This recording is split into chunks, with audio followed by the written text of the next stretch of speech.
Hello, my name's Sean, 27 years sober, the grace of God. It's not always been like this at Christmas. The first 4 years first 3 years I was in there, I was having Dr. Ho doing my Christmas dinner for me. The fourth year, I was in Moss Side, off my head, using credit cards where I belonged to somebody else for Christmas presents. The fifth year, I was in Moss Side, a month before somebody tried to murder me in a flat in Moss Side. I'm not, I had a terrible life before I got sober. I was trying my hardest, meetings all over the place, morning, noon and night. Mass every day, although I didn't believe in anything, I didn't believe in God at the time. I knew I got some peace when I went to church. And then November 1984, I was, as usual, covered in blood and everything, woke up, black eye, old combat jacket on, decided to go to the meeting in Ashton. Completely beat, 9 stone. Got to church in Ashton, the Pentecostal church, I don't know where it was, can't remember. I went in there completely off my head. I remember a lot of people left the church because they were frightened, but there's 2 Pentecostal ministers there that day. And they spent some time praying with me, you know what I mean, and helping me. And then I just remembered the last minute that Father Hartley, my old parish priest, had moved to St Christopher's in Ashton. So I said, can you drop me off there? And they took me to St Christopher's and said they'd pick me up at 2 o'clock to take me to meeting in Charlton Sunday afternoon. So I went to see Father Hartley as usual, give me the hard look story, give me a fiver or something. He also saved my life over the years as well. These 2 Pentecostal ministers picked me up at 2 o'clock, drove me to the meeting in Charlton, went there, completely. I'd already been to the meeting in Ashton that morning, cried my eyes out, went to the meeting in Charlton Sunday afternoon, completely beat, cried my eyes out, asking for help. And then the guy called Mike Jones, God rest his soul, he's died since. He said, I'll take you to Wivington Hospital. When I went to Wivington Hospital, there's a woman called Joan Callan who's always helped me, even when I was on the streets, and people always there, never turned me away. And she was married to a vicar, and she was a nurse there. And she never works on a Sunday, but she was there that Sunday for some strange reasons.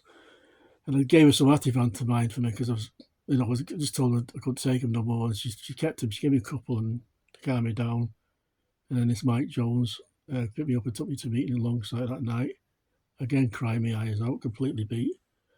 Didn't know who to turn to. Like I say, didn't believe. I'd lost my faith. My mother was praying for me, having novena said for me, all that, and masses said for me, and stuff like that. But anyway, I went to this meeting alongside Sunday night, and again cried my eyes out, completely beat. And I went home that night, slept like a baby. I don't know why. Woke up on a Monday morning, felt completely different. I had some kind of spiritual experience through the night. You know what I mean? And I just woke up and the spiritual experience affected me by, I just had the capacity to be honest. I could tell the truth in meetings because I couldn't tell the truth. I told the truth was a mistake. I felt so bad about myself for years. I was trying to build myself up. Maybe make me something that I wasn't. You know what I mean? I didn't have a glorious military career, but I made that. I was always making out I was a veteran and all this shit. And I just went to this meeting on a Monday morning again. I just said I'm a phony, I'm a coward, I'm never in the SAS and stuff like that. And people that used to be telling lies didn't believe a word I said anyway. They just said, sit down and shut up, Sean. Because I was always telling lies, you know what I mean? And then on a Tuesday, I remember going to a meeting in Stretford. I was out the Southern Cemetery where John Hopkins was buried yesterday, and a car came up the road, a van, and there's a guy dead at the wheel. And I just went outside to ask this guy the time, and I walked back in again, and this car brushed me on my shoulder and then further up the road and crashed into a tree. And the guy was stone dead. So I had a brush with death. And then they went to this meeting in Stretford, told people this story, and again they all said, sit down, Sean, shut up and just listen. Because without me telling these tall stories, they didn't believe a word I said.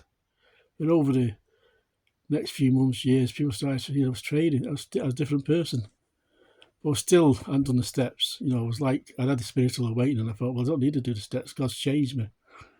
And I wore all black, and I had a big cross, the cross, and I was blessing people in meetings. And if anybody mentions sex in meetings, I was tutting and all that. And I was really off my head, basically. But I was chairing the meeting at the Holy Name on Sunday night. I was chairing the Strange Means meeting with Archer, going into Strange Ways once a week to do the meeting there. And I was doing that church, I've been to the hospital where I was banned for life. I was chairing a meeting there on a Monday night. I was chairing 2 afternoon meetings at Mount Street. I was Mr. AA speeching, preaching to everybody, telling them what to do. And I went back drinking, you know what I mean? Because I hadn't done the steps. The next time I came back, I did the steps. You know, all I'm trying to say is, you know, I was a hopeless drunk, you know what I mean? I tried, you know, everybody's a tolerance tester. I was the biggest tolerance tester I've ever been, you know what I mean? I was always drinking, you know what I mean? You see me one week and I'd had enough, and I shared I'm never going to drink again. The week after, the next day I'd be drunk, you know what I mean? I couldn't stop drinking. I had no defence against the first drink. You know what I mean? I went to drink and just drank, you know what I mean? Come a gun to my head, you wouldn't stop me drinking.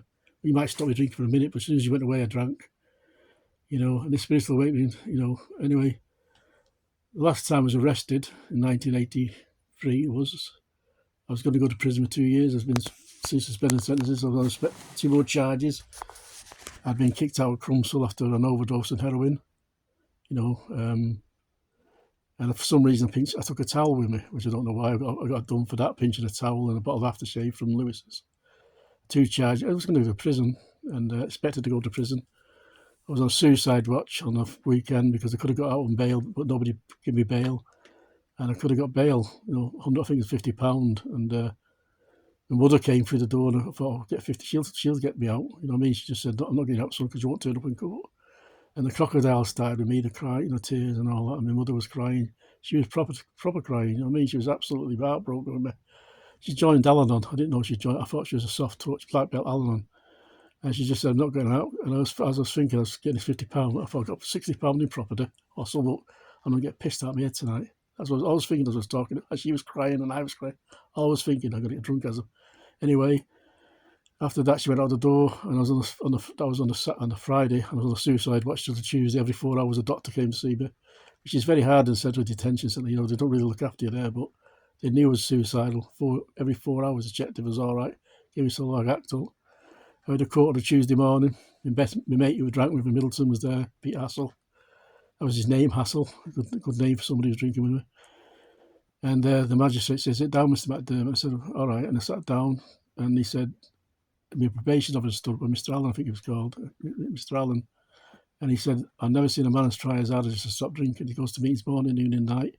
He's always going to meetings. When I was well, he used to go running with this fella, jogging. You know, as a football, I was trying to get back into football. And I got off. That was 1983. I've never been arrested since that day. So my life is, you know, Christmas, I got my wife downstairs. She's having a snooze. She's done the Christmas dinner, you know, turkey. I'm watching cricket now. I love life. But for my life where I was before, the begging at church. I can't remember that I begged at churches, and I always give these hard luck stories. You know, my mother's had a heart attack, and my sister's had a heart attack. I need a bus fare to Bolton. And sometimes the priest would give me some money, sometimes he just blessed me, which I didn't like. If he blessed me, I'll give me a glass of orange juice. I wanted to knock him out.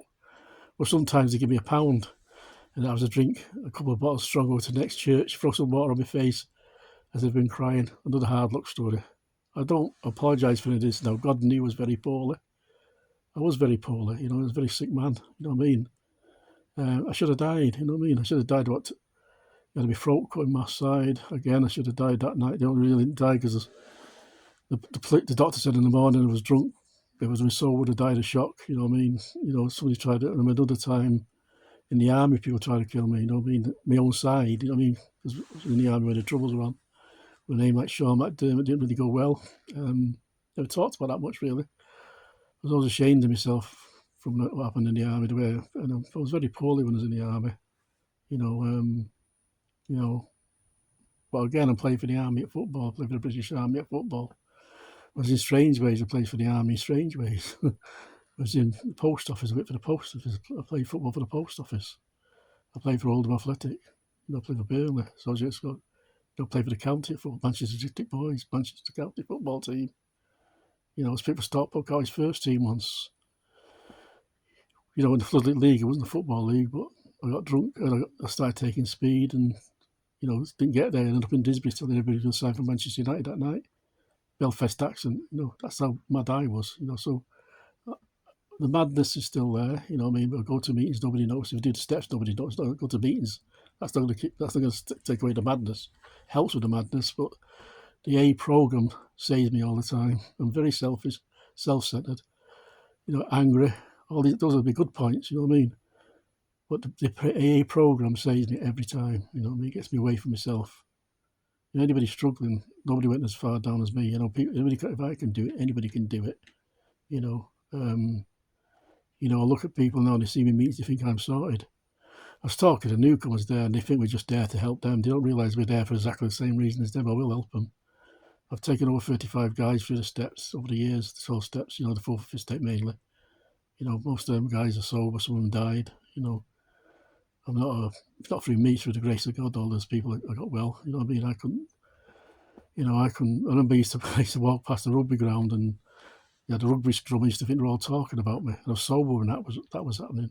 You know, today it can still be like that. I went to a meeting the other week, and there's probably 45 people there, and every one of them said hello, and I was crazy. One lad completely ignored.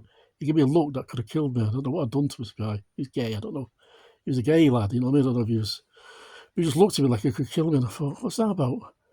And I was going up to him and say, I was going to go up to him after and say, what's wrong with you? And I thought, he's probably not even looking at me at all. You know what I mean? I got a reaction. He could be having a bad day. You know what I mean? It could have been nothing to do with me. He might not even be looking at me. When I'm, you know, like I say, that's the way it is in my head. You know, I'm not one of these recovered alcoholics that people keep going on about. You know, I was at a convention last week, and the top table, so the first week said I'm a recovered alcoholic. That's bound to cause people say, I'm not, you know, if he thinks that, just keep that to himself, you know, because it always causes controversy in meetings. You know what I mean? You know, I don't know why he did that. You know what I mean? He was a top table. Anyway, that's my moan for today. And anybody struggling, get to a meeting tonight. You know, there's meetings tonight where I come from. There's probably 15 meetings on Christmas Eve tonight you can get to if you need to. And if you can't get to one, phone the officers up at Newton Street or anywhere. They'll always get somebody to pick you up. And God bless.